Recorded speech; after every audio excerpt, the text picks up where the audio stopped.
Morgan Adsit, Hi, welcome. thank you. Hi. About time. I know, I know. Well, you know what? You're not a meteorologist, so I had to wait until the appropriate time to have you on the show. Just say I'm But not smart enough. That's fine. no, no, no, no. Very different kind of smart. And it's fun because people can't see us right now, so they can't mix us up. But when we work together, Yeah, people were constantly calling us yeah. by each other's names. It's just funny Any because blonde will I know, I slide was in gonna say here we and don't name her. really Yeah. look that much alike either. Okay, so Morgan Adsit, you are a sports anchor and reporter for Fox 45 in Baltimore. We worked together for many years. We've known each other for many years. You've been my friend for a long time, so I'm thrilled to have you on and to talk about this stuff that I really know nothing about and need your expertise on. I think we can put both our heads together on this topic and we'll make it make sense. There'll be one person who's capable of carrying on a conversation. So I've been wanting to do this episode for a while because it's a merging of baseball and weather. And there's this group that has created weather modeling in baseball stadiums. And I have been to Camden Yards with you many, many, many a time. So Mhm. I interviewed this guy about that and about Camden Yards and different baseball stadiums and fields and like what weather does in each of these and how the wind reacts. But I'm curious from you because you have been a sports anchor for a very long time now. What you have noticed over the years when you've been in these ballparks. I know a lot of your career has been kind of Camden Yards based, but you've traveled too.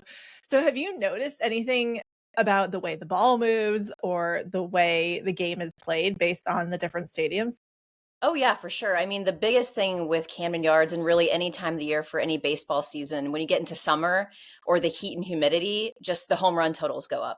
You'll see Really? velocity, exit. You can chime in on the thick air and what humidity does, but just kind of having, I'm sure, like some just thickness and wet, it just makes the ball travel and carry. So home run totals usually always go up in the summer. And when you hear of a player that started out kind of late March, April, maybe even May, like a little bit slumping, that's not for the power or not for the extra base hits. It's kind of like wait and see. And then you see it really turn on in the summer. That's the biggest thing. It's But all interesting that that also, go ahead. No, I was going to say it's interesting that you noticed that because I think we know that as meteorologists that yes, we call it thicker air, but it's actually less dense. Humid air is less dense. So the ball technically should be traveling farther through that air. But to somebody who doesn't know that about air and density, I'm surprised that it's that noticeable. It is, and it's talked about. I mean, when you're covering the game, just as far as the hit totals and the home run for power and how hitters love it, pitchers might not love it. And then you also have just the whole when it is really hot and humid. And the Orioles had a game earlier in the season where it was just kind of gross. It was sticky. And Cole Irvin, one of their starting pitchers, said, and it was during spring training, like he had trouble like holding onto the ball.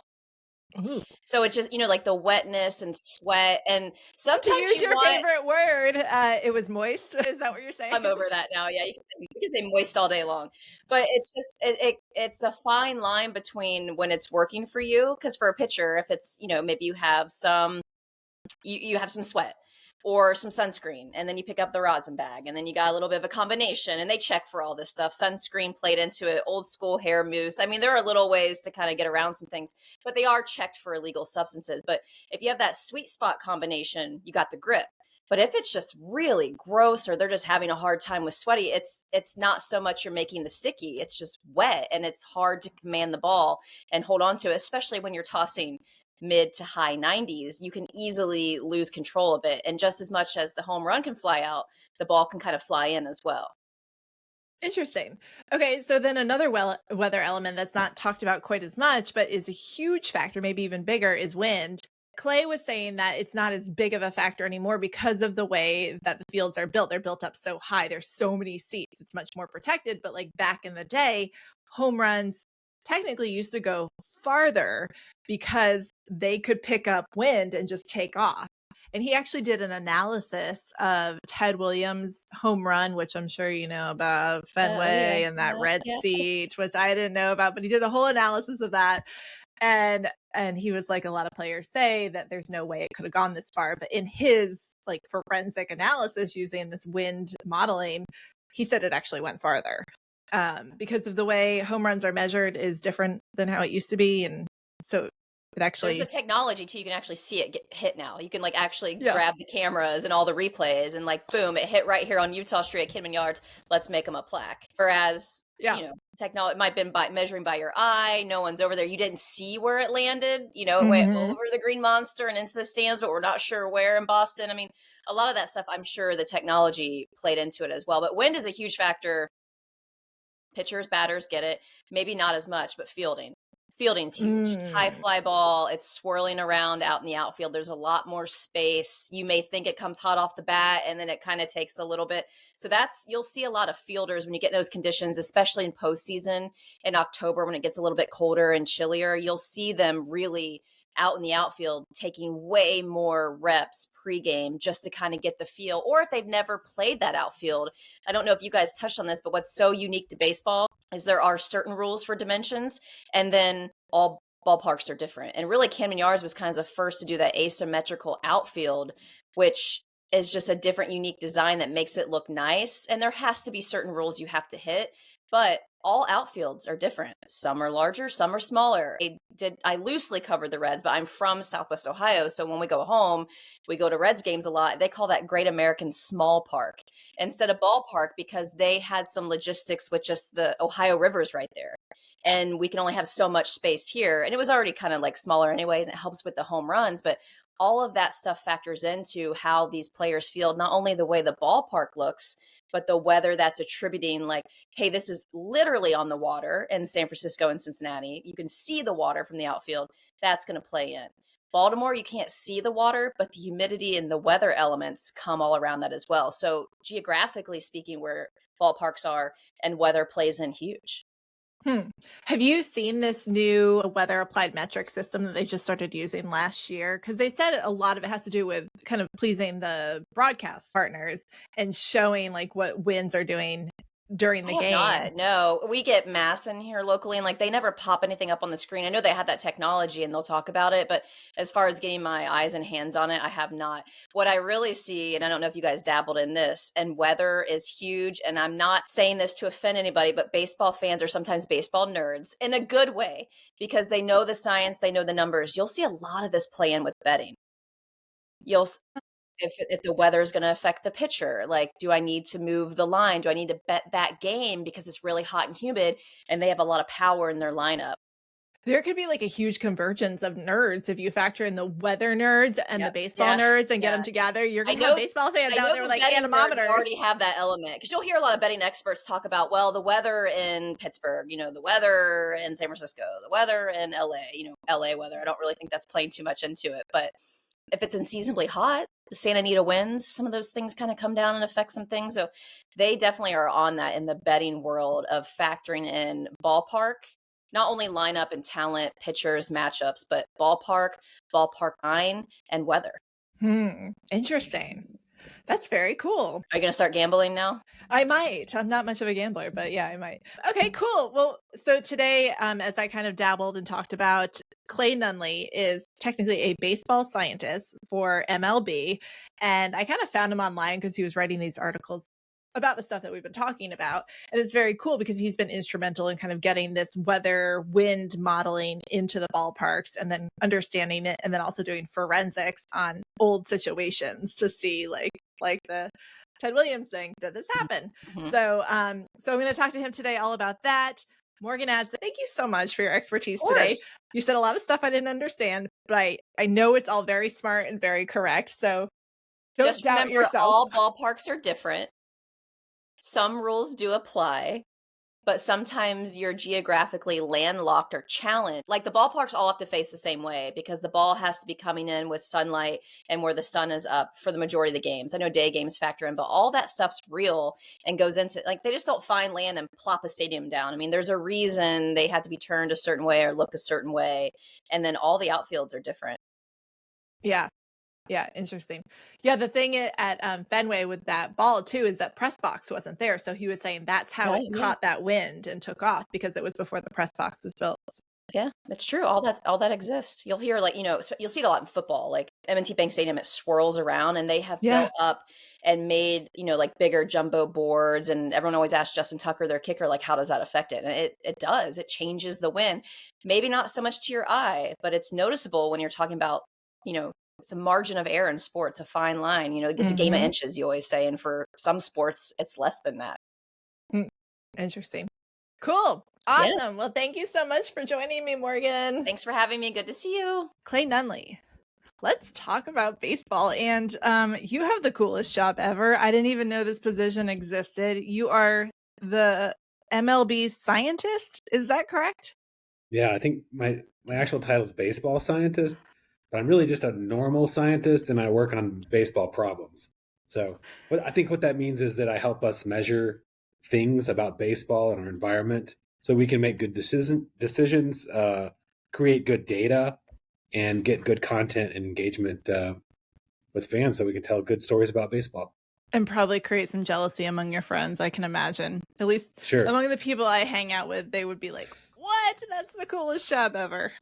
So that's very awesome. Can you tell me a little bit about your background and how you kind of got to this point of doing this position? Because what did you even major in? Like, what's your education? Yeah, so I started out majoring in physics, and I went to graduate school and did some electrical engineering and more physics. Yeah, that's my background is engineering and physics.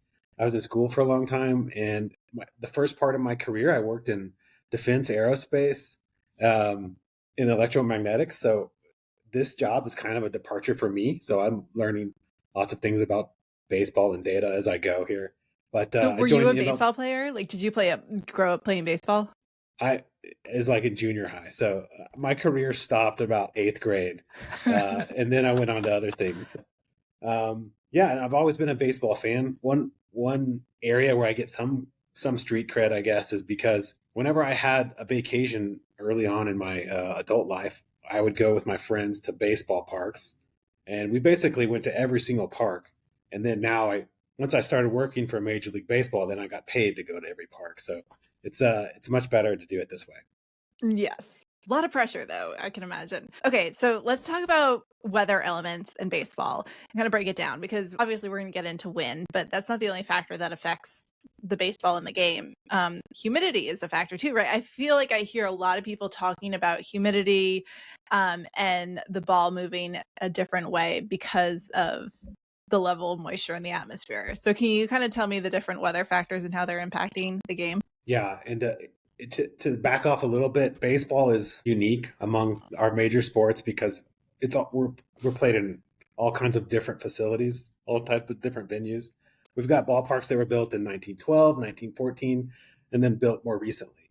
And so we'll talk more about weather and wind in a second, but baseball is also like it kind of tells you what's going on in the atmosphere. We've got a park here in Colorado that's a mile high, and there's less air resistance here, so balls travel further when they're hit, and they don't slow down as much when you pitch them.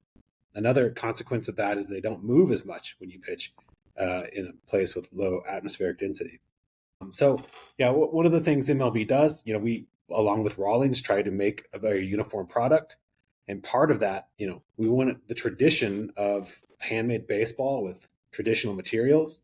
And those are kind of hard to control. But one of the things we do is we try to keep the storage environment consistent across all parks. So we actually have humidors in all parks in Major League Baseball there. And so try to like a sponge, baseballs absorb moisture when they're in a moist environment and they dry out when they're in a dried environment.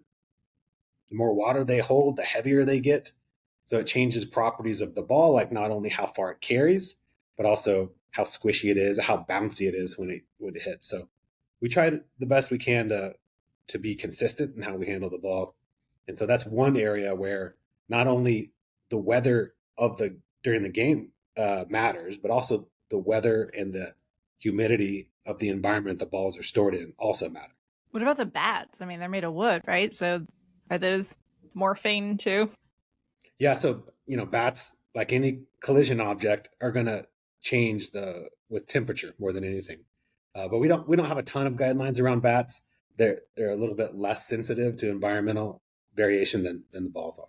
So What about wind? Because it seems just from kind of reading through the materials that this is really the biggest factor when it comes to, especially maybe some controversy over home runs. So tell me about how winds are affecting the ball specifically, because there are like mathematical equations, right? Yeah, and I think we do a good job of measuring lots of things about baseball. We track balls really well. We track players. We have lots of data and stats around everything. But one thing we didn't do very well is measure wind. So all of these years, we've understood a little bit about the wind that makes the flags blow in one direction or another, the prevailing winds at some ballpark, but we didn't really understand exactly what was going on around the field of play. So in the wind shelter created by the stands, we didn't know that very well. So more recently, Emily, we contracted with this company called Weather Applied Metrics, and that's what they do. They're basically, you can see the prevailing wind at a stadium, but you can't see what's going on inside that's affecting the ball. They instead of measuring that, we still can't measure that very well. But Weather Applied Metrics can model it. So they have a really good 3D model of what the stadium looks like, what buildings that surround the stadium look like in terms of fluid dynamics, and they can calculate pretty much every possible direction and magnitude to figure out how the wind interacts with the stadium and affects home runs and pitches. So the first year where we had this in every single park in Major League Baseball was in 2023. So every time there was a pitch, every time there was a hit, we had calculated wind impact and weather impact for that play. So put all that data together, we start understanding why venues play the way they do and other things that affect the events we see on field. Okay, and they've been at this for years, because I remember going to a conference like many years ago and talking to one of their meteorologists about this model. This is a long time ago, but MLB just kind of got into the business of taking on this model and applying it to the ballpark. So can you take me through the process of what that was like? Because you did kind of a testing process first, right, on a few of the ballparks? Yes. Before 2023, we did some pilot parks. Weather Applied Metrics was in a handful of parks, and that told us what was possible. So you could see how much a hit could be impacted by wind and how much pitchers, at least in that venue, could be impacted by wind. But we didn't understand how it worked in aggregate.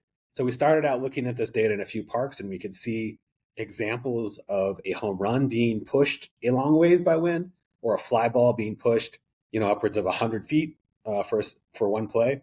So we started to get an idea of the magnitude of the impact of wind, which we could have guessed, qualitatively, but we could never really calculate quantitatively until now. What's really cool too is like the specifics of each ballpark. So I'm curious which ballparks you piloted in, and then the kind of the differences you saw there. Did anything really stand out from the different ballparks based on like their shape or structure or what's around them? Yeah, that's the interesting part, I think, is because one of the pilot parks was Wrigley, and Wrigley's very old park, and it's built into a neighborhood, so it's not surrounded by parking lots. It is, very close to a giant body of water that dominates weather in that region, but it's also in a neighborhood. It's probably not the tallest structure in Wrigleyville. So wind interacts with all the buildings around Wrigley, and then, of course, the actual ballpark itself. The thing about Wrigley that stood out was the variation in wind direction.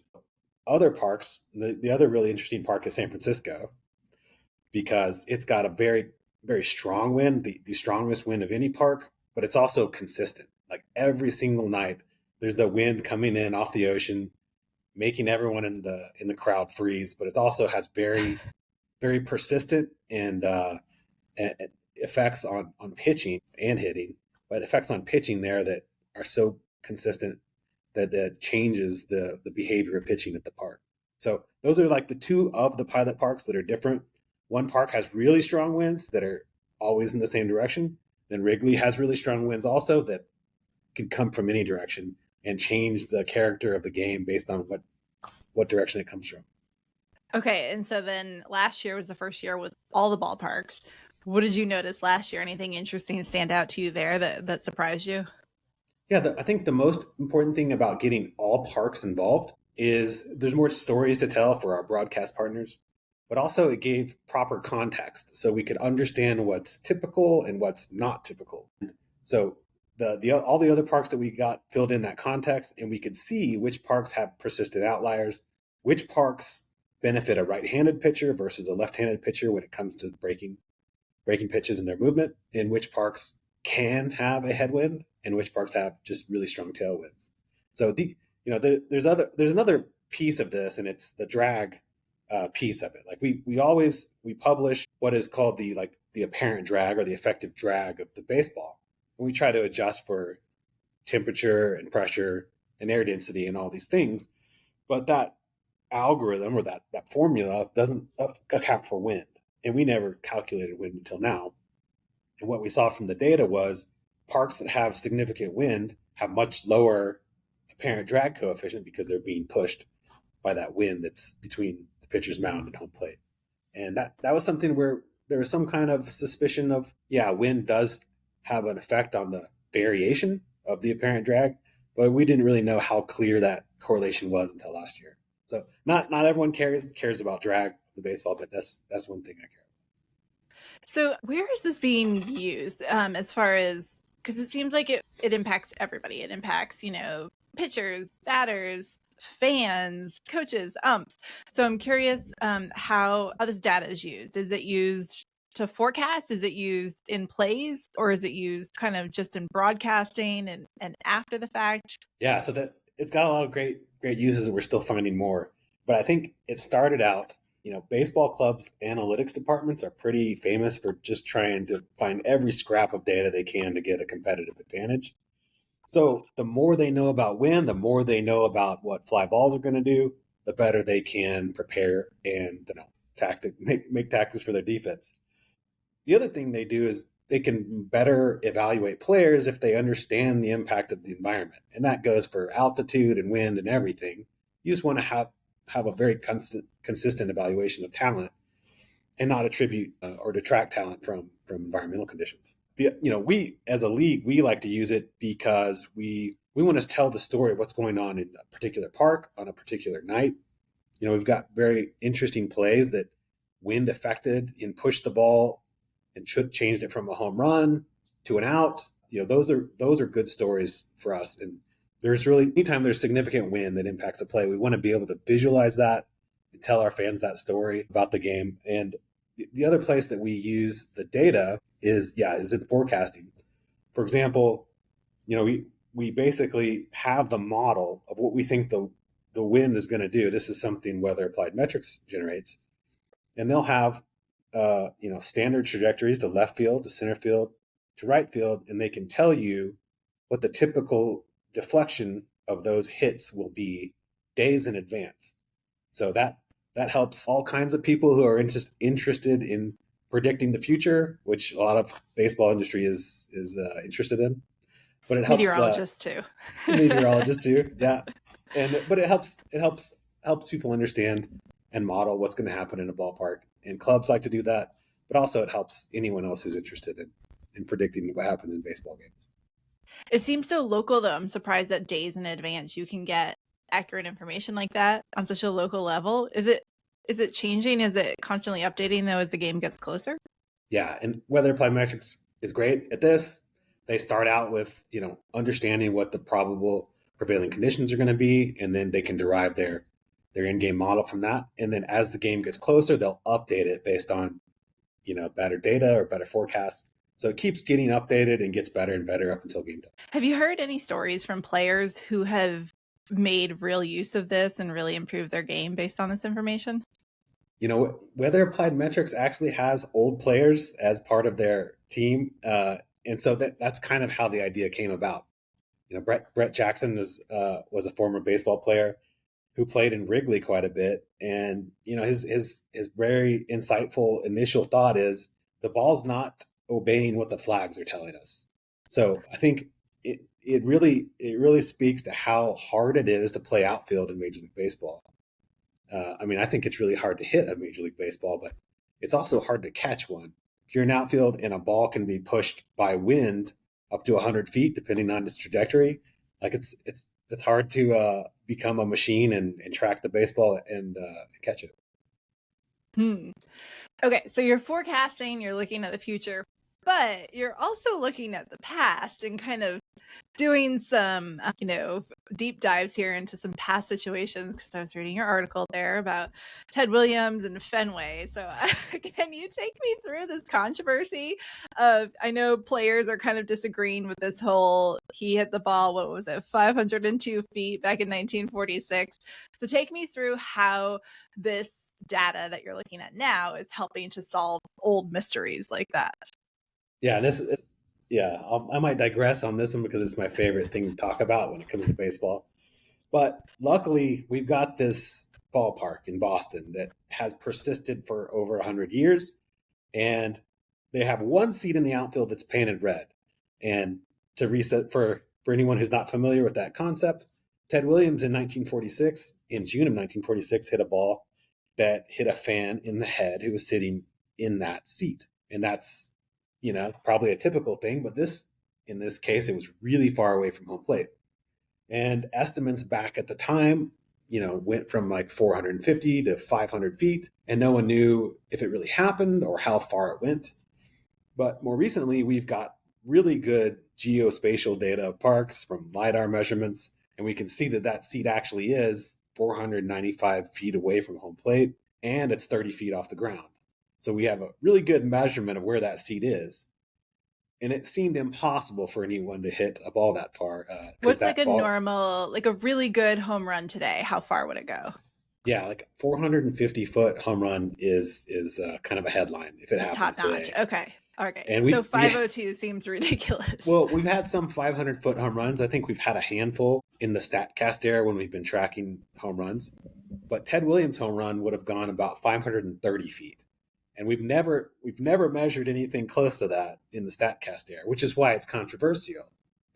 But the big revelation that we got from Weather Applied Metrics and looking at historical, stadium architecture was in 1946, Fenway Park was actually much shorter. It was about 40 feet in terms of its wind barrier. And also, conveniently at that time, there was a massive storm in the Northeast that day. I believe it's June 9th. And winds were measured during the day over 25 miles an hour. So that still happens today, but it never happens to a park as short as Fenway was in 1946. So long story short, Ted hit a ball really hard and it got up into this unabated stream of winds going super fast almost immediately. And that wind carried it all the way to that red seat in right field. And that ball, like we say now, would have gone 530 feet. But now all parks are built up really high to accommodate lots of seats. And the bigger parks provide this big wind barrier that kind of shield all the action from wind. So now it's almost impossible to get a ball to be carried by wind that far. But it wasn't in 1946. So completely plausible.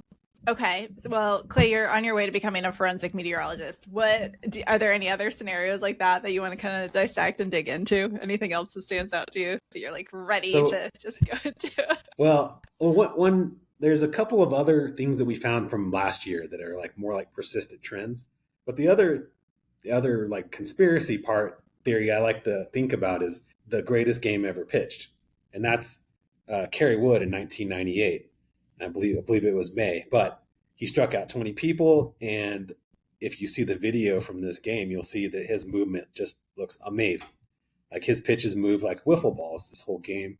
He strikes out 20 Astros, and it seems incredible. And the thing that made me at least start thinking about if that game was wind impacted was the fact that Wrigley is one of the only places that can have a pitcher headwind.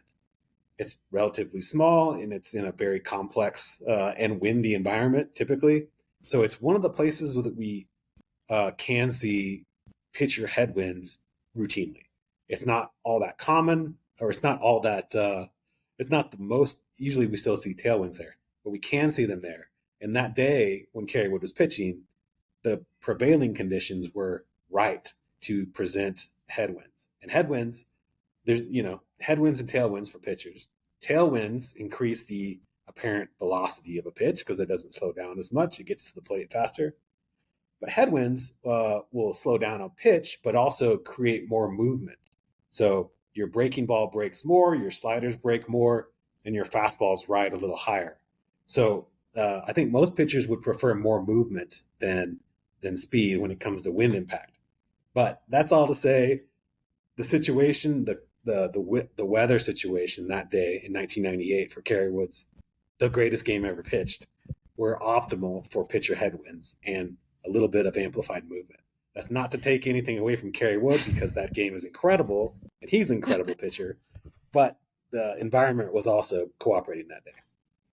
Okay, so this almost feels like now a game of stats, and it's feeling like very Moneyball to me, where with the right information, like the game could be played very, very well. Is that something you see in the future, where like the weather is going to be accounted for a lot more than it currently is, and really factored into decision making when it comes to the plays? I'd like to be able to say that. I really think players dominate what happens on the field, and all data can do is help prepare them for what might happen. But players and talent and their instincts and the decisions they make in split seconds is always going to be more important and more valuable to ball clubs. Like we can really exhaust and analyze every piece of available data as analysts, as club analysts, but really the players are the ones who are going to control this long term. Okay, I grew up in New England, so I grew up going to Fenway. That was kind of my home ballpark. But then as an adult, I moved to the Baltimore area. And so I spent a lot of time at Camden Yards. Is there anything you can tell me that's interesting about Camden Yards as far as wins? Yeah, I was actually looking at our LiDAR scan of Baltimore recently, and it's unique. It is well barriered by the stands, but there's also a giant warehouse out in right field that creates another barrier. I think the idea is that most outfields are more open to receive wind currents, but Baltimore is uniquely closed off because of that giant and well barriered warehouse in right field. So it's for an outdoor park, it's kind of wind shielded more than most. So if you look at its data in aggregate, you can see that even though the prevailing winds are pretty strong, the winds that affect hits and pitches are actually relatively small compared to other parks. Yeah, it is close to the water too. Okay, what other weather elements do you foresee in the future being factored in, or is just wind the big one, so we're just going to stick with that, or do you foresee Weather Applied Metrics doing other modeling of different weather elements? So I think and I'm speaking for them, out of turn. I think for baseball, air density is enormously important. Wind is enormously important. And those are things that we're just starting to get a better handle on. But the more we play in other venues, like we play in Mexico City at an elevation of 7,000 feet as a kind of a jewel event, and that balls carry really well when the air is that thin. So it'll help clubs, I think, design parks based on the environment they're in, so that they can have at least the run environment that they think is appropriate for their team and for the league. So it'll help before parks are built, make sure that they're facing the right way or the right size. But I mean, I think baseball is going to exhaust what we can do with weather. I think other sports will benefit. Like, for example, I think football, obviously the football is bigger and presents a bigger wind cross section. So, I can't help but look at Soldier Field right next to Lake Michigan and think that the wind has something to do with throwing a football in Soldier Field. So I think other sports will benefit the more they use this stuff. Cool. Thank you so much.